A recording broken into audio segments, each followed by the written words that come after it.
Hey gang, it's Heather for Liberty Librarian. Welcome back. I know it's been kind of a hectic few weeks. We had the first week of school this week. It was so awesome. I love getting to go back to school and see all the kids and the faculty. It's just great. Hope you're having a great week. I don't know, do you have young ones that are in school? Do you work in a school? Are you going back to school? If so, we're all kind of affected by this. It's an odd time. We are getting back to sort of normal stuff. I mean, they're making us wear masks and stuff, and um, they're asking people to be vaccinated, and it's going pretty well. I feel like the first week, I mean, we're almost done. This is like Thursday, so tomorrow's Friday. Yeah, Friday. Um, it went pretty good. I have been really busy, really busy. And the introvert part of me, which, by the way, like in our Facebook discussions today, there was a lot of talk about extrovert, introvert, and ambivert, which is a kind of a new one to me. I always kind of considered myself an introvert until I saw on Facebook, my friend Laura Lavoie mentioned that there is a thing called ambiverts, and ambiverts are that kind of that gray area in the middle between, how extroverts want to be like talk to you and they get energized by all that, social activity, and introverts are like, oh my god, no, and they want to go hide. Ambiverts are kind of in between, where more of a, yeah, we like people, but we do need to recharge. We enjoy alone time, but we also like get bored if we're alone too much. So I think I'm warming up to that idea that I'm not just an introvert. Maybe I'm an ambivert. So, there's a lot of introverts in libraries. And I mean, you talk to catalogers, I'd say it's about 90% introverts. Although I know a few extroverted librarians that are catalogers. So there's never just a pure thing by profession, like accountants aren't all introverts. It's just depends on you and what your interests are and who you are and how you recharge. But I do have an appreciation for like having a little me time, like at the end of the day, crack open a beer, sit down, talk to some close friends, and chill out. I'm not a big huge like bar person, although I do have a lot of fun drinking in a bar, but not every day. It's sort of like, kind of during the week, chill, and then maybe on the weekend, a day or two to be social, and then the rest of the week to go back to work and recharge and then do it all again. Not so bad. But I am really excited this week. I have 1 week until I go to Dragon Con. Yeah, it's live. I know. Can you believe it? Dragon Con is one of my favorite things in the world. And I get to go next week. So I'm once again throwing together a million costumes at the last minute. And I keep getting new ideas for ones. So I will take lots of pictures and I will share them with you guys so you too can live the Dragon Con dream of all of that. What's kind of fun about Dragon Con also is there's a lot of educational stuff, and that's my jam, baby. But I'm gonna do some digital media classes, and it's gonna be fun, and hopefully I learn a lot. And maybe someday I'll get better internet so this won't be so fuzzy. And I'm working on getting my dream office space set up. Do you know you're an extrovert, Martin? I think you are. I really do. Sometimes I just think, extroverts during the pandemic really were the worst off because they, like not only were cut off from everyone, but like they couldn't have an outlet to recharge themselves with other people. So hopefully the internet was enough for people this last year to at least keep connected. I don't think it was. Not, I mean, even as a sort of introvert, I just felt like I need people. I need to see people face to face. It's so different online. I know, like, we talk every week like this, and it's good, but it's almost better when I get to see people face to face, and it's like, you're real, you're really real, oh my God, right? So I feel you there. So anyway, this week has been getting ready for that. 1 week and 1 week down, and classes, and then there's been a lot in the news too. I've been watching how Biden has been pulling our troops out of Afghanistan, and then the Taliban's taking over again. It's almost like we're back to square one, really. And what's kind of weird about that is I'm in this book club in campus and whatnot, and we just started this really cool book called Somewhere in the Unknown World by a Minnesota author named Kao Kalia Yang, who is coming to speak at our global conference in October at South Central College, where I work. And I'm about halfway through this book. I just started it this week, and it is a really great read. It's about refugees coming to the United States, and I think so far all of them have moved to Minnesota, and that's hence why I think she interviewed people. And it's all their personal stories about running away from a country that was pretty much going to kill all of them.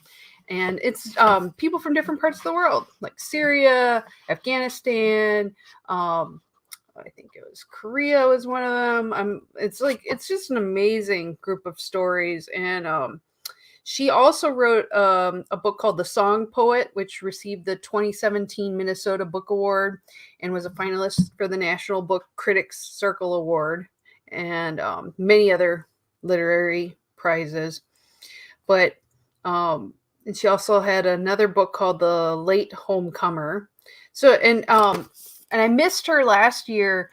They had a book talk with her at it, and I heard that it was just hugely beloved. People were crying. They're so happy. The stories are so amazing, and it really rings true for a lot of refugees in the United States. The stories that they go through, and that many of them don't tell their stories. So it's saving the stories. And I think there's something important about when you're living through something, surviving, like a pandemic, like fleeing a country during a war, that you need to write your stories down. So I hope during this pandemic, you kept a journal, or you wrote really good posts on your Facebooks, or just, somewhere to kind of keep track of what you're going through at the time. Because later, 10 years later, 20 years later, something may happen to you. And is it going to be lost? Is your story going to be lost forever? It's important, I really think that books like this open up. It's sort of like a memoir. It opens up the reality of so many people who may not have their voices heard. And I really think, and I'm just saying this also because in about 5 days, the Agorist Writers Workshop has their first their sci-fi call for submissions is coming up. And so if you're writing fiction, submit to that. It's a great anthology series, and they're coming up with really cool ideas. I have so many ideas, but I have no time to finish my story. Oh my God. But another thing I would like to see is libertarian stories, maybe like have somebody do interviews, because not everybody's a great writer, but we all have stories, right? So to go find some of these people before they're gone forever, libertarians who, like maybe started things in their state, talk about how it happened, what happened, who was involved. It seems like in the moment, you're like, no one's going to care. But later they will. They really do. So I've been thinking a lot about the importance of writing down your memories, because as we get older, things kind of disappear, and then we run out of time, and then the stories are lost. So definitely, start thinking about that. if you're looking for something to read, especially you Minnesota people, Somewhere in the Unknown World is really great.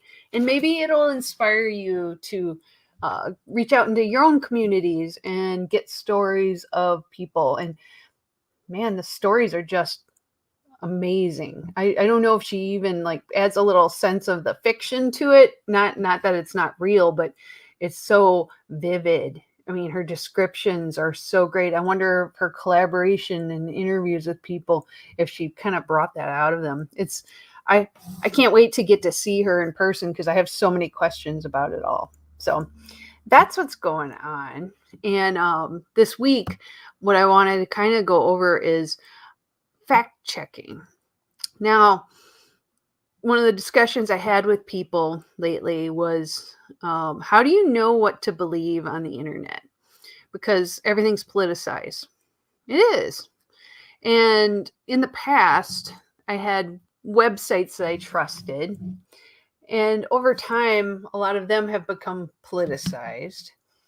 So I'm now of the opinion, like Snopes. Snopes used to be my go-to for library classes. I'd go, well, check Snopes. Is it fake? Is it fake news? All of that. And some stuff, it has a political slant either way. And so what I try to do now is I find nonpartisan news. I try to find multiple sources and compare and contrast what they all say. So today I'm going to show you a couple of them that I've picked out that I think are pretty good. There's no perfect news source because humans have bias. Humans do have bias. And I see, Martin, you said that it has been hard. The pandemic has made it really hard for everyone just to be happy, to know who to trust, to know what's next. And it has been bonkers and horrific. And I've had breakdowns, like things that you don't like to admit, but it wears you down. And all the fighting that everybody does is wearing me down. And I try to be a kind person. I try not to say mean things, but I do say mean things sometimes. And I'm sorry. I'm sorry if I've been a jerk to you. I'm sorry. Sometimes it just gets to be too much for all of us. So so what I try to do is try to be rational and cool about things, not take it out on people. It's been really hard to not take it out on people, especially when they say things that you feel are like, the what comment was like, that's so stupid. When I hear people arguing, you're so stupid, if they disagree. And I honestly don't think most people are stupid. I think most people may be informed by one source and they're mirroring what they say over and over again. And it makes me cautious. It makes me cautious, even with people I totally I feel like I agree with. We can say all the same things, because what makes me worried is that we're kind of in this echo chamber with all our friends and, getting all the libertarian groups and we all start saying the same thing. And then I hear it and I see it and I read it and I think, when it gets like that, then I like to go into other sources and just see what are they saying? Am I crazy, or are we the only right ones? Are we wrong? I mean, I like to just know. So that's why I'm going to show you today some different fact checking sites. And we have intellectual freedom news. But first, since we didn't do a sweet subversives yesterday, I've been dying because I have a favorite product and I'm going to plug it today because I think it's super awesome and it's something I've been using for years. There is a lady who goes to festivals that I go to named Tracy, and she has an awesome shop on Etsy, and I'm going to grab the link real quick. It's called Sage's Aromatherapy. And her shop, she sells essential oils and stuff like that, like natural bug spray.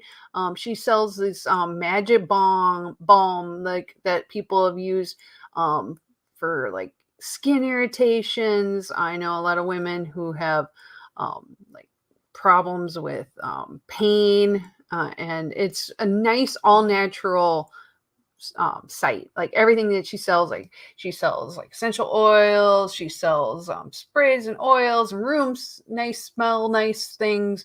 She has cooling spray for sunburns. I mean, the lady sells amazing stuff, and it's really reasonably priced. Her lavender essential oils. My mother has lung issues, and she can't be around synthetic perfumes. They make her really feel irritated and not good. So I've gotten her some of the different lavender essential oils.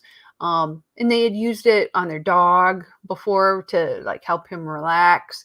And she liked it too. She's found that she's worried that it would make her trigger her and make her sick, but nothing. She just loved it. So I every once in a while I pick up some for her too, and they have this one that's lavender vanilla for her. So good. And and the Magic Balm is like for arthritis, I think. So it's like really nice, and it helps with pain. But I'm gonna post a link to that here. Let's see if I can find my page again. There we go. And hers is Sage's Aromatherapy. Oop, there we go. Let's just post it up there. It showed up on everything. So it's an Etsy page, Sage's Aromatherapy. Tell Tracy that Heather sent you. But I wear this stuff every day. And like she sent me a few new ones too. I just like just send me something that you like. And normally I get one that's my most favorite one in there is called Magpie lately. Magpie is like it smells like lilacs. Oh my God, it smells so good. It smells actually like lilacs because it's really hard to find perfume that smells like that. And you just put a little bit on your wrist, rub between, do it on your pulse points, so it kind of lifts up. And you don't need a lot. It lasts pretty much all day. I put it on maybe twice a day because I just like to be extra stinky. And it's really, really good stuff. And so I mix and match a couple different ones, and I love them. And she sent me one called Tropical Beaches. Oh my God, that one smells like coconuts and lime and oranges. And it's kind of like suntan lotion, but in a good way. Like it reminds you of being out on the beach. Love it. And then this one is brand new to me too, the Sunny Buddha. It has a lot of sunflowers in it, and it smells like sunshine, like liquid sunshine. So, and the last one I'm going to show you is Neg Champa. So, if you like sandalwood, this stuff smells like spicy sandalwood. And I love sandalwood smells. And this could be a good unisex one. Boys can wear this and smell really good. And I think it's like such a good deal. Each of them is about $12. And they last for years. I mean, if you use it every day, at least a year. And the only bad thing is sometimes I've taken them on travel, which are nice and small. They do go, but sometimes you get it and it doesn't, if you don't seal it right, it can leak a little bit. So that's where I've had to keep buying them. But I have tons of these. I will never get sick of that. So if you're looking for something to buy for your loved ones or for yourself, you want to treat yourself, Tracy's Sage Aromatherapy Shop has it all, and I just love her to pieces. So definitely go check her out. She is a wonderful lady and a nice person. And gosh, I've been thinking lately we should always try to push up the people that are good souls. Like do some good in the universe. So sending that out there to you. Okay. So anyway. Do check her out. I'm going to just show a screenshot of it because, the site, just so cool. I'm just going to do it really quick. I promise I won't go too crazy. Just a little crazy. Here we go. Just so you can see it again. Sage's Aromatherapy. Really cool. There she is. She's so cute. What a nice lady. I likes her. She's great. Anyway, like she is one of my favorite shops too. I shop with her. I get something about every year. Like the two main things I get on Etsy every year is this, and there is an elderberry syrup lady that I like. I'll share that some other time. But when it gets a little bit more cold and flu season, I always buy a bottle of that. So if I get sick, I start drinking a little bit of that every day. and it takes care of everything. I hardly ever get sick anymore. So, and like every kind of smell, every kind of thing. And some people put them on diffusers for the rooms, like there's so many nice things. Definitely worth a check out. She's like a Midwestern lady and from Wisconsin. Nice. And if you spend over $35, you get free shipping in the United States anyway. So why not do it? You need to get gifts for people. There you go. So shout out to Tracy Sage. She's super nice. And I love that lady. So anyway, next up is we're going to look at a little fact-checking stuff. I discovered a new site last year, and I've kind of been back and forth on it for a little while. It's called The Dispatch. And The Dispatch, some of the more conservative folks were saying it's anti-Trump. But from what I've found is that they do really well on fact-checking, like brand new news articles every week. And so they have a more conservative spin, which I like. And then another one that I'm going to show you in a little bit is also called factcheck.org, which is supposed to be a nonpartisan group project of the Annenberg Public Policy Center. I like it a lot. I go there all the time. And I was going to compare and contrast these two sites and how they are fact-checking Biden's statements about Afghanistan. So two different news sources and how they approach it. So hold on. This is going to be a bumpy ride, right? Okay, I'm going to share this really quick so that way you can see what I'm looking at. We'll do the Dispatch. Oh, no, here we go. That's the right one. And so this is the Dispatch, dispatch.com, thedispatch.com. And if you click on them, they try to get you to sign up for their, notifications and whatnot. I don't ever sign up for anything, so I don't know why they try so hard. But they have some other news in their news site too. They have a lot, and they have a little podcast stuff in there too. So kind of interesting that one of the ones I heard on their podcast was the scramble to evacuate Afghanistan. It is really interesting stuff. So if you're looking for a little bit more slightly conservative slant to the news, this is a really good one.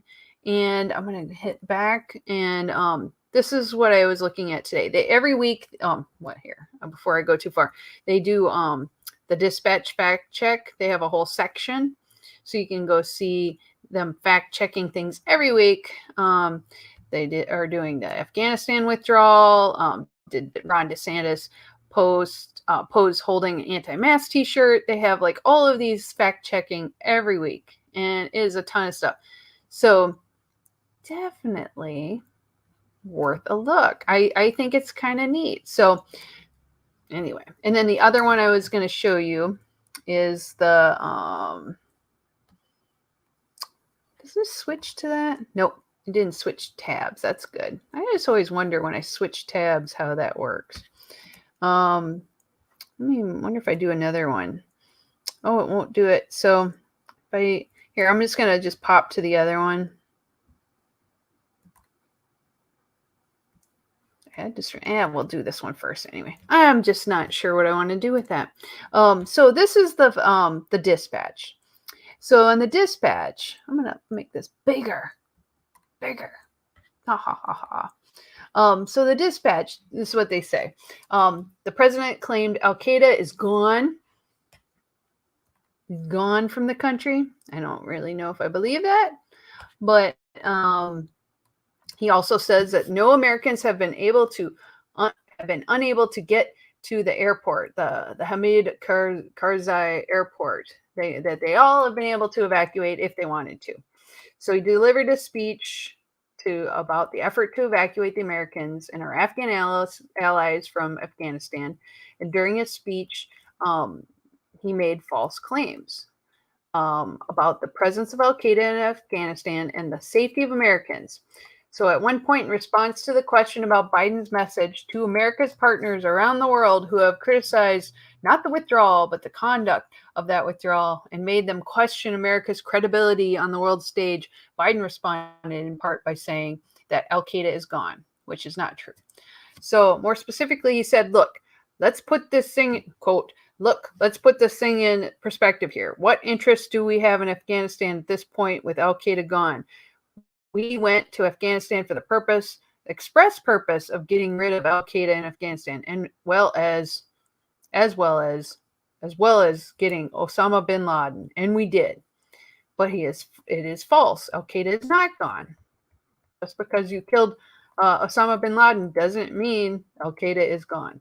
So, according to the dispatch, Thomas Jocelyn, he explains, based on operational claims and other evidence, he has tracked Al-Qaeda-affiliated groups in at least 18 of Afghanistan's 34 provinces from November 2020 to April 2021.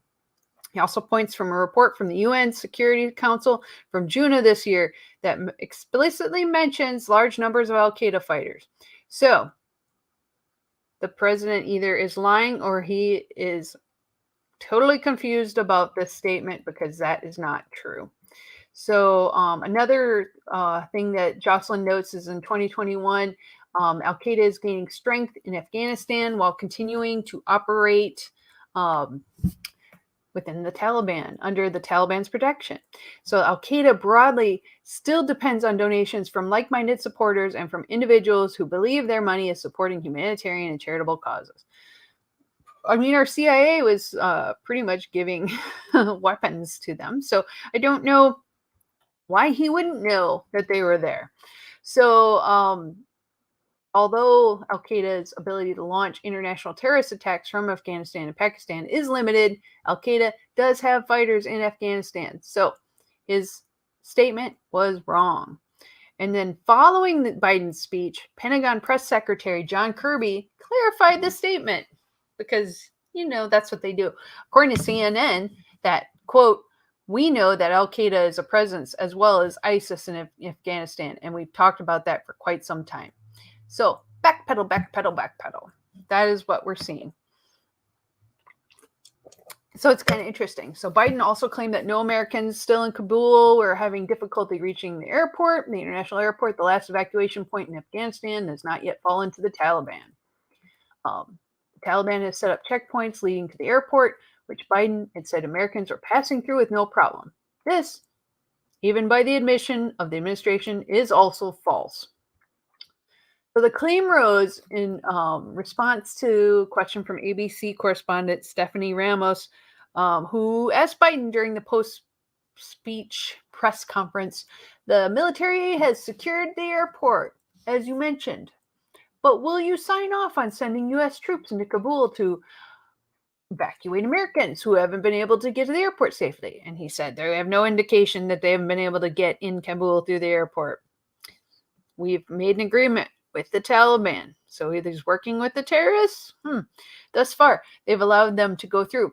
It is in their interest for them to go through. So we know of no circumstance where American citizens are carrying an American passport or trying to get through the airport. We do know, but we will do whatever it needs to be done to make it to the airport. And they were pressed by NPR, who pointed out that Biden's claim doesn't really square with the images we're seeing around the airport, with the reporting on the ground from colleagues who are describing chaos and violence. And then Scott Detrow from the NPR also asked, are you saying unequivocally that any American who wants to get to the airport is getting there and getting past security barrier and to the planes where they want to go? And the president doubled down by saying, to the best of our knowledge, the Taliban checkpoints, they are letting people through, people showing American passports and attempting to differentiate between violence and chaos at the hands of the Taliban versus when they get into the rush and the crowd of all the folks just outside the wall near the airport. So the comments from Biden were flatly contradicted by the Secretary of Defense, Lloyd Austin, in a House briefing phone call later on Friday, with Austin revealing that the U.S. government is aware that some people, including Americans, have been harassed and even beaten by the Taliban. And with the exception of those cases, we continue to see Americans and appropriately credentialed Afghans continue to move through. So, lots of false claims. Lots of things that he had said are not true. And that was one of the things that came up in this book, by the way. There was the last story I read, one of the refugees was trying to leave Afghanistan, and he actually had a legit job there. He had a family who was actually well-to-do, and the Taliban would call him almost every day, every week, and harass him. And they started with just phone calls saying, "We know that you're working with the Americans. We know you are." And he'd deny it. And they call him and say, "We see you at the grocery store right now wearing a white shirt. It would be a shame if your mother got hurt or your little brother got hurt because of what you're doing." And eventually he knew he had to sneak out of the country and leave because they were going to kill him and probably kill everyone he loved. So it just highlights to me that all the things that have happened and that they had hoped to change were kind of pointless now. And it makes me not angry, but disappointed. I hate war. I really would love to not have war, but I think the way we handled it seems like we're just going to have way more war. I don't know. It just seems like a bad way to leave. Okay, but that's not my point. Yeah, get the freak out of there while you can. If that's the thing right now. I pray for the people that are trying to leave. Get the hell out now. It's going to get ugly really quick. Really, really quick. And if it isn't already, it could be right now. It's very murdery sounding to me. What I wanted to show was that's a conservative viewpoint. And obviously, they're going to be little harder on Biden because, that's how it is, as it will be if I show you a libertarian point of view. But what I wanted to show is also a nonpartisan fact checker, and to see how different these could be.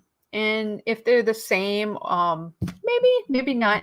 But this is what I like to do is find things like this and see how they're different. What do they point out?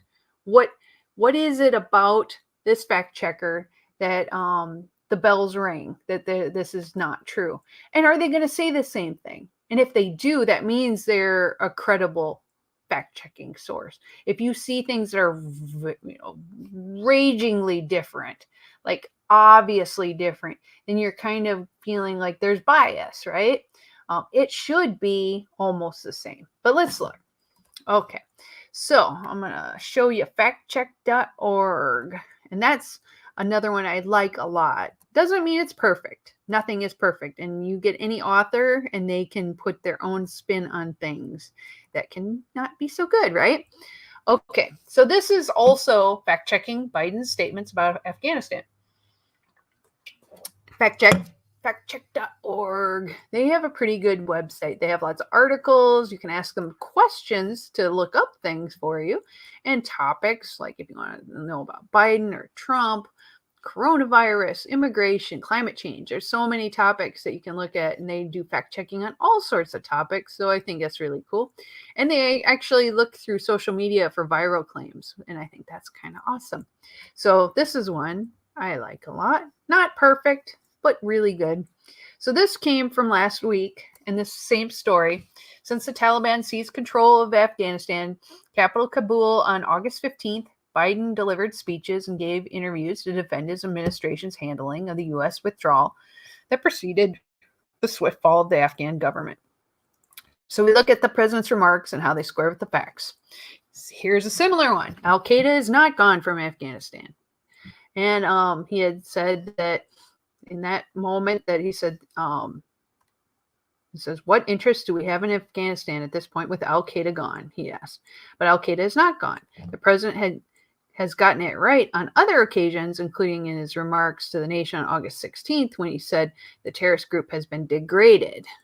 But he had originally said they were gone. And so I think a lot of this is the backpedaling. So anyway, and this they're really good about updating too. So they may update some of their statements as well. So sometimes I take screenshots to show when they're very wrong about something. Not this site, any news site, because sometimes they update it later and you can see the bias. And you can always go to something like Internet Archive and look at when they do backups of some of the articles, but not always out there. So it's always good if you see something wrong to take a screenshot or whatever, capture it in the moment. So he wrote earlier this week, the lead inspector general for the Defense Department wrote in a quarterly report to Congress that covered activity in Afghanistan from April 1st, 2020 to June 30th, 2020, that the Taliban and Al-Qaeda had been conducting joint attacks in Afghanistan in apparent violation of the February 2020 withdrawal agreement with the United States. This is why they want to do it. The report noted that in the pact, the Taliban agreed to participate in negotiations with the Afghan government and not allow any of its members, other individuals, or groups, including Al-Qaeda, to use the soil of Afghanistan to threaten the security of the United States and its allies. So they talk more about the pact. So this is something more of a liberal side thing about the why we're doing it. And, and I do think when you are more for a candidate, you'll show like benefits. You'll show like, why did they do this? This is the solid reason, the logical reason. Whereas a more conservative site who might not like Joe Biden might be, we're going to skip his positive stuff. We're just going to get right to what he did wrong. So that you'll see a little bit more background. And as this being a nonpartisan fact checking, I think you'll see both sides. So the Taliban did not appear to uphold its commitment to distance itself from terrorist organizations in Afghanistan, the report said. They conducted joint attacks. And the report went on to say General Kenneth F. McKenzie Jr., commander of the U.S. Central Command, U.S. CENTCOM, said in June 2020 that the conditions for a full withdrawal include significant reduction in violence and a guarantee not to harbor Al-Qaeda had not yet been met. So they talk about where the Al-Qaeda are. The members were integrated into the Taliban's leadership. They talk about in the military times, in a June interview, McKenzie had said that left unmolested, Al-Qaeda had certainly is going to rebuild, re-strengthen themselves, and we have no reason to doubt they want to attack us in our homeland. So why leave if you're pretty sure they're going to attack us? I'm not quite sure about that. But at a Senate hearing on June 17th, Senator Lindsey Graham asked Defense Secretary Lloyd Austin and Joint Chiefs of Staff General Mark Milley to rate the likelihood of international terrorist organizations like Al-Qaeda and ISIS regenerating instead of Afghanistan and posing a threat, using a scale of small, medium, or large. And and Austin said that I would assess it as medium. I also say, Senator, that it would take possibly 2 years for them to develop that capability, which 2 years isn't that long. So they said the risk would be even higher if Afghanistan government collapsed, which if there is a collapse of the government or dissolution of Afghan security force, that risk would obviously increase. So UN sanctions monitored reported that Al-Qaeda is resident in at least 15 Afghan provinces in the east. So this talks about more of the background of it. There's a lot going on here. The Afghan troops are not 300,000 strong. More than one occasion, in his August 18th interview with George Stephanopoulos, who is the best last name ever, said the president overstated the size of the Afghan military, which is a common technique to make people more afraid and to get behind the idea that, we don't want this to happen. So this is what he said. On August 18th, Biden said the idea that the Taliban would take over was premised on the notion that somehow 300,000 troops had trained and equipped was going to just collapse and they were going to give up. I don't think anybody anticipated that. So about a third of the 300,000 troops includes members of the Afghan National Police, which is responsible for civil policing and enforcing curfews. So that isn't quite right. So they say it's more that only 298,000 were eligible for pay. I think he just rounded up. But so that's where he got his 300,000 figure. But you take out the police.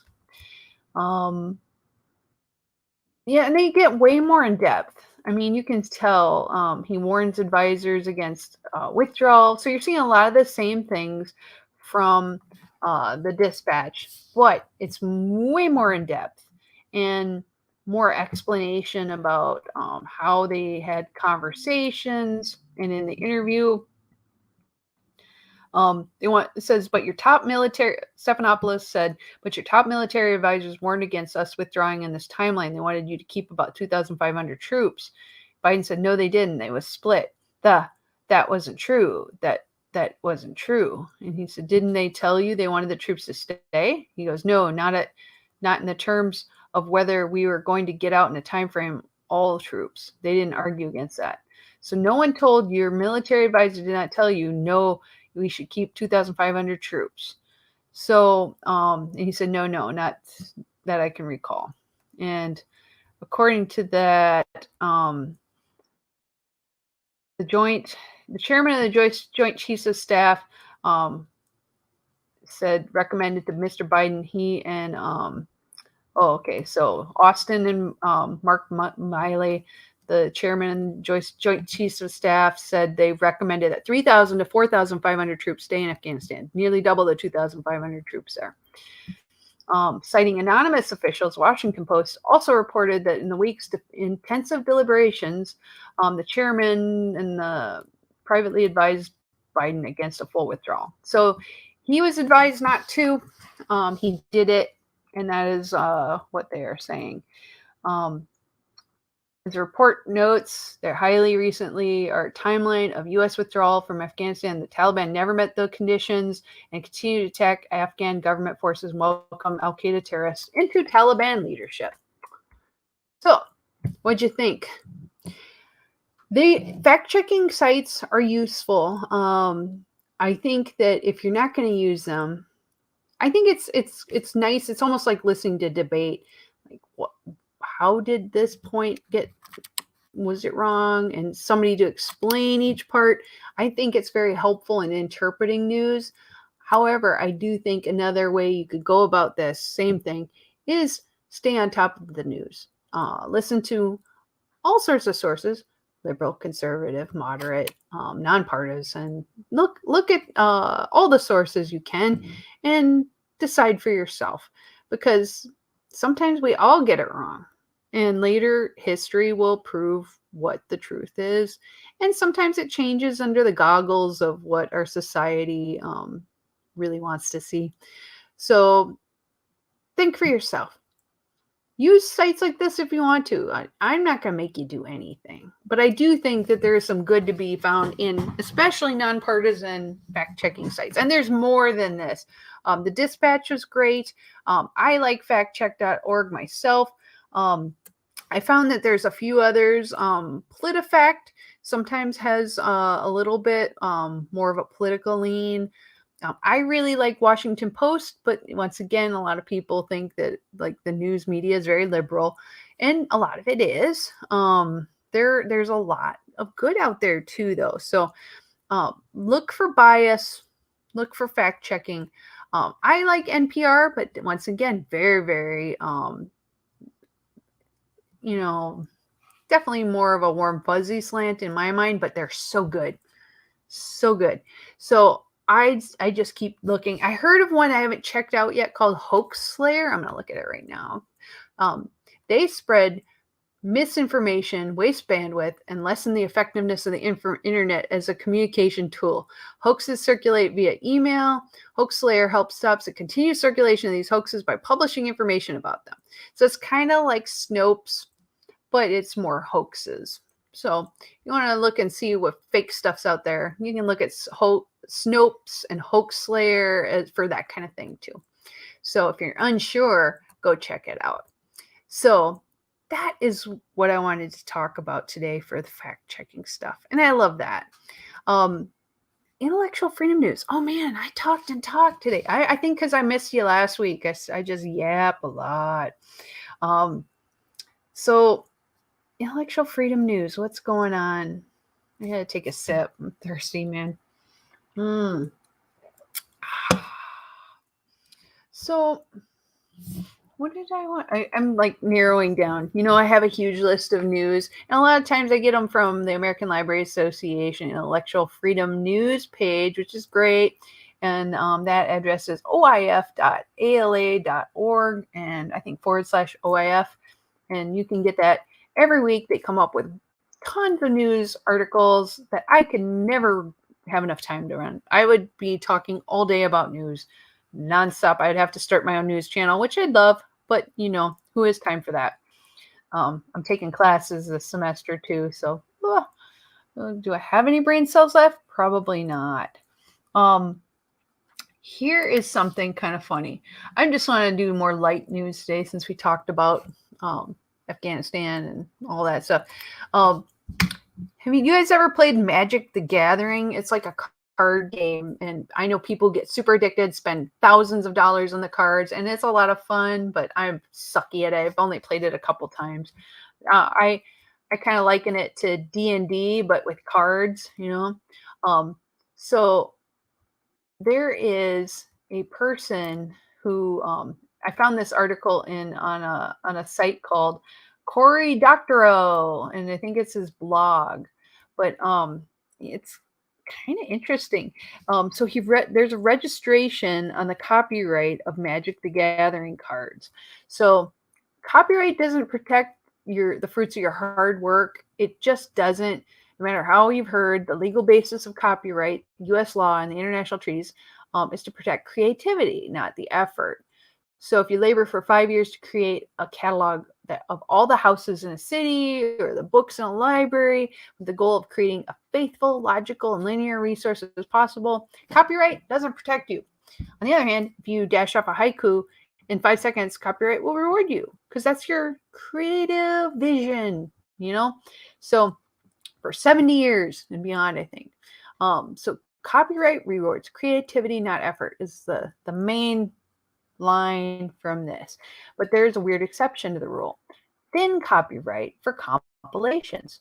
Create a catalog of just the good books in a library or just the nice houses in a city, and the law may extend to you some copyright over this, meaning it gives you subjectivity of your judgments. So this is a weird legal thing. So it sounds like a standard with some fuzzy edges, right?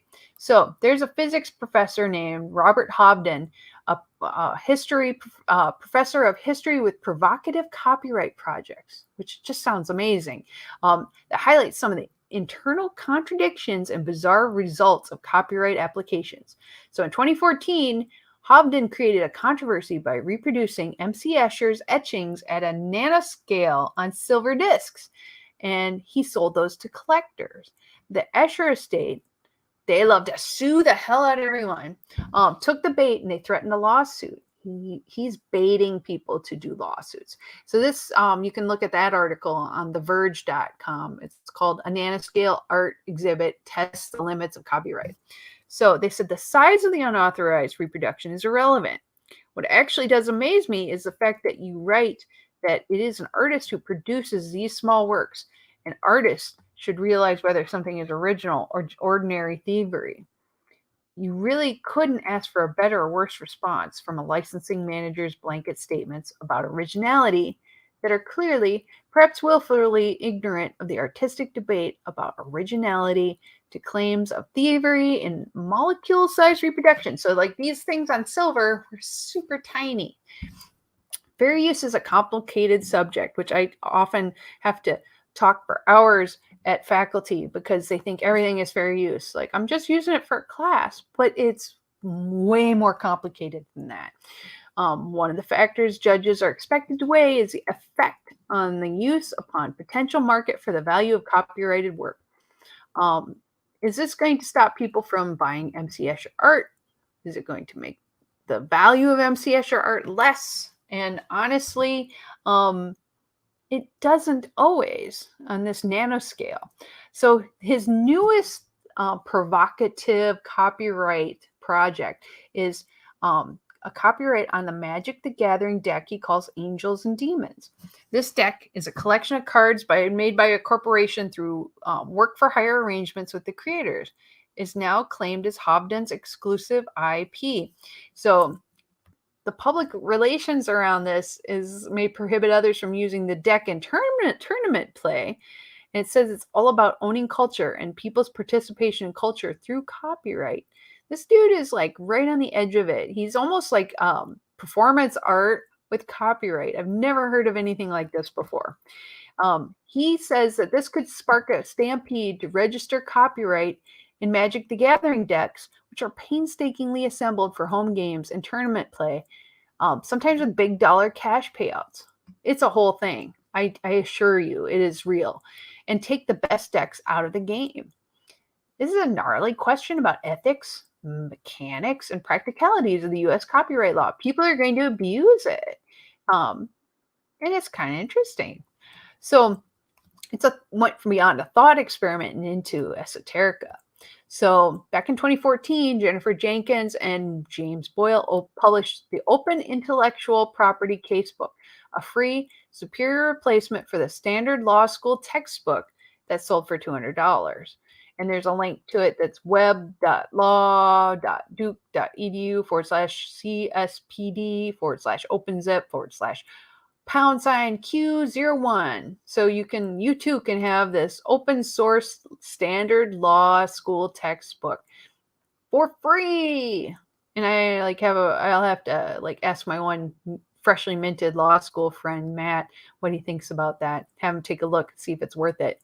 But you could learn how to do the law for free, which has always been kind of a thing for the rich, people who had money to go to law school in time, or to get really good grants and funding to be able to afford the books that you need to learn about the law. Law books are expensive. So you need a really good library or you need money to pay for your own books.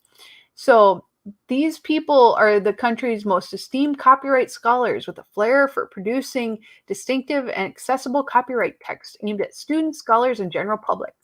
So this is what I was wondering about, because I'm a huge fan of open educational resources. Is this going to be the next phase of textbooks?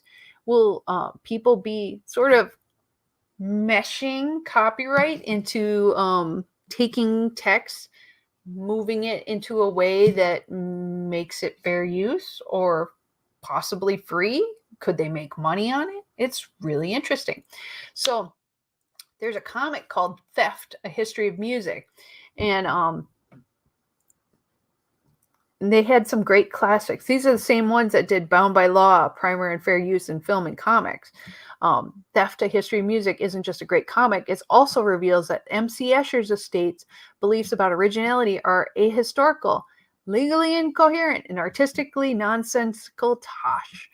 And they have done so much. I think because you get somebody like Disney and you get the Escher family that love to litigate, and I think that drives people to find a loophole to get around them. And I think that's the kind of stuff that makes me kind of happy and laugh. So the author said that they had asked Boyle how he thought this applied to the Magic the Gathering deck that Hobden had copyrighted.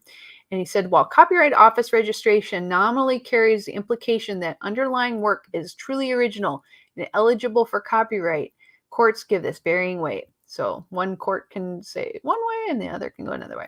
The question of the thinness of the copyright, Boyle was less clear. The author asked whether swapping one or two or a few cards out of this deck would make your deck safe. He said, it's anyone's guess. So more interesting is the question is whether playing with a deck is a violation at all. Boyle said, I could in theory get a copyright on a list of Corey's stories in order to reveal the deep Machiavellian plan to foist Zoroastrianism on the world. But if someone reads the list and chooses to read the stories in that order, they don't owe me money. They didn't copy the list. They just took the ideas and the facts I offered and used them. If you sold copies of his collection of cards, maybe you would violate.